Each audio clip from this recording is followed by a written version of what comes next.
Dear students, this is Praveen Agrawal from Rotary Institute of Management and Technology, Chandosi, welcomes you in today's lecture of Managerial Economics.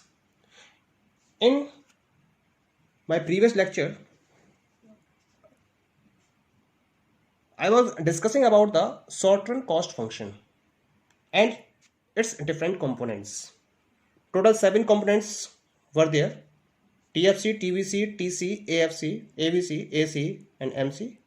Under these 7 components, we have discussed about TFC, TVC, and TC. In today's lecture, we will discuss the rest of the components of short-run cost. Let us move to the fourth component of short-run cost, that is known as the average fixed cost, or in short, AFC. What is AFC? It is per unit fixed cost of producing a commodity. It is calculated by dividing the total fixed cost by the number of units of the commodity produced, because the word is average. So average is calculated by dividing the total from the output. So AFC is calculated by dividing the TFC from total output. AFC is equal to TFC upon Q. Because here we are looking that there is inverse relation between AFC and Q. It means that as Q will be increasing, AFC will be decreasing. So the curve of AFC will be decreasing or downward from left to right as follows. Here, as we have shown output on x-axis and average fixed cost on the y-axis. So here you are looking that AFC curve is continuously decreasing. The shape of AFC curve is downward from left to right. It is because the output is increasing and AFC is constantly decreasing. This is the nature of the curve of AFC. Now come to the next one, fifth one, that is the average variable cost. Average. So per unit variable cost of producing a commodity is called the average variable cost. How it is computed? It is computed by dividing the total variable cost by the number of units produced. It means that AVC is equal to TVC upon Q. Average, total upon output. Q is the level of output. Here, how the curve AVC is obtained. AVC curve follow the rule of production also. In production, we have the 3 laws. Law of increasing return, law of constant return, and law of decreasing return. It means that initially when we increase inputs, output increases more than input. It means this is increasing rate. Due to increasing rate, the cost decreases. So due to increasing rate of return, initially when we increase the output, average variable cost decreases. When there is a situation, output becomes up to its minimum level. Output is increasing. Average variable cost reaches to its minimum level. This is due to the law of constant return, where AVC becomes minimum. After this point, AVC increases due to the decreasing rate of return.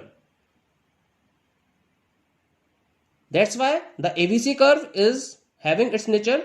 First of all, it is initially falling due to increasing rate. Then it becomes minimum at the optimum level of output. And after this point, it starts rising due to the decreasing returns. Okay. So we are having this particular shape of the AVC curve. Now come to the next concept, next component, that is the average total cost or average cost. Average total cost or average cost is the sum of average fixed cost and average variable cost. Alternatively, AC is computed by dividing total cost by the number of units of output. It means when we divide the total cost by the number of units of output, then we get average cost. Or we can get average cost by adding the values of average fixed cost and average variable cost. Just like here, ATC or AC is equal to AFC plus AVC. Okay. Now, AFC, the formula for AFC is TFC upon Q from previous components. And AVC is having the formula TVC upon Q. Okay. take Q as the LCM, TFC plus TVC, and TFC plus TVC is equal to TC. That is clear. TC upon Q. So we have the new formula. AC is equal to TC upon Q, or AC is equal to AFC plus AVC. How the AC curve can be obtained? The AC curve can be obtained by adding the average fixed cost and average variable cost. It means that for obtaining average cost, there is a need of average variable cost and average fixed cost. This is the average fixed cost we are having, which is continuously decreasing as the level of output is increasing. And this is the average variable cost, which is decreasing initially, then reaching its minimum point, and after this, the AVC is increasing. So this is the AVC curve and this is the AFC curve. Now how is AC obtained?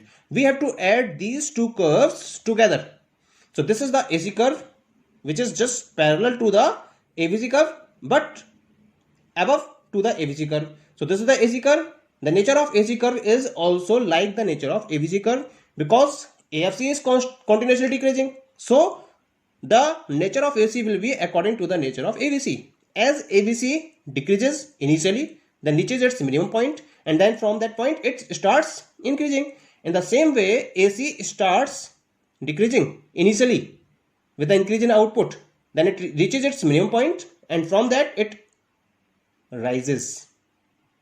So the curve of AC is like the curve of AVC. Clear? Now come to the next component. This is known as the marginal cost. What is marginal cost? Marginal cost is the addition to total cost required to produce one addition unit of a commodity. Marginal always refer to addition. When we are increasing one unit, then the change in the total is known as marginal, because here we are talking about the cost. So when we are increasing one unit of output, then the change in total cost due to the addition of that unit is known as the marginal cost. It is measured by the change in total cost resulting from a unit increase in output. So we have the formula MCN is equal to TCN minus TCN minus 1, where MCN is equal to marginal cost of nth unit, TCN total cost of nth unit, and TCN minus 1 total cost of n minus 1th unit. For example, suppose the total cost for 5 units in a production house is rupees 100 and the total cost for 6 units is rupees 110. So the marginal cost of that particular 6th unit will be equal to TC of 6 up to 6 unit minus TC up to 5th unit. 110 minus 100, this is rupees 10. So the marginal cost of 6th unit will be equal to 10. It means that the contribution of 6th unit within the production house is of 10 rupees. It can also be measured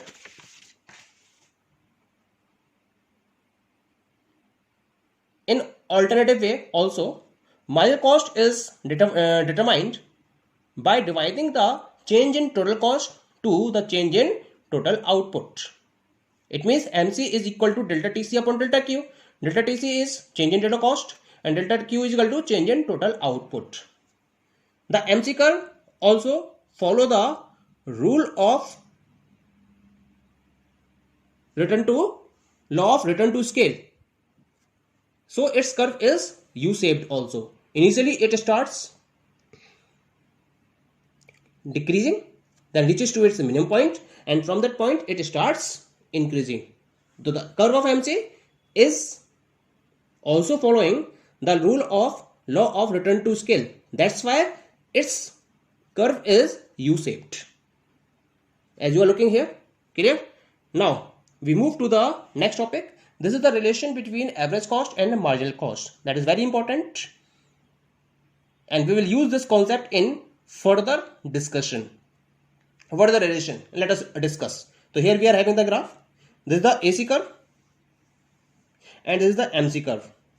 Both are intersecting at a particular point. Clear? Now what we are looking here. When AC is decreasing or AC falls with increase in level of output. So here you are looking AC is more than MC, or we can say that MC is less than AC. So when AC falls with increase in output, MC is less than AC. the first stage. Yeah, after this, when level of output starts increasing, then AC is also increasing. So when AC is increasing with the increase in output, MC is also increasing. But the increment in MC is more than increment AC. So here you are looking MC is more than AC. So in the second case, when AC rises with increase in output, MC is more than AC. You are looking here when AC and MC both are intersecting at a point. MC is intersecting the AC at its minimum level, or we can say that optimum level of output. OQ is the optimum level of output where AC is minimum. So when AC is minimum, MC is intersecting AC. It means that at optimum level of output, when AC is minimum, MC is equal to AC. Clear? So this is the relation between average cost and marginal cost. Thank you.